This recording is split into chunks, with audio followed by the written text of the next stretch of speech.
आज हूँ पवित्र श्याम दशमी। कृष्णपुत्र श्याम सूर्य को प्राकट्य कर कुष्ठ रोग आरोग्य होते से आज बुगुड़ा विरंची नारायण मंदिर में श्याम दशमी पूजा पालित हो। सकाଳେ बाल सूर्य, मध्याह्न मध्या सूर्य एवं सायंकाल चंद्र पूजा ही आज कार्य समाप्त हो। आज आम आसु बिरंची नारायण मंदिर बुगुड़ा जोठी की सूर्य नारायण प्रभुंकर मंदिर अच्छी बहुत पुरातन मंदिर।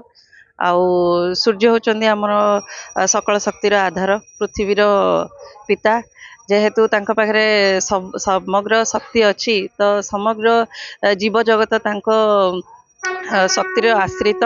आउ एबे जेहेतु एडा हमर पुष मास चलची जो थिरे पुष मासर प्रतिटी रविवार आमे तांको पूजा करू। अतिल सप्तमी से पुणी आमे सांबर दशमी आजिर दिनर बहुत किछि महात्म्य अच्छी। जेमती कि जेते प्रकार हमर शरीर रोग अच्छी से सबु सूर्यंकर आलोक ही आम सबु रोग मुक्ति मिल पार। तेणुक आम आशीर्वाद लाभ करने एठिके आसचु।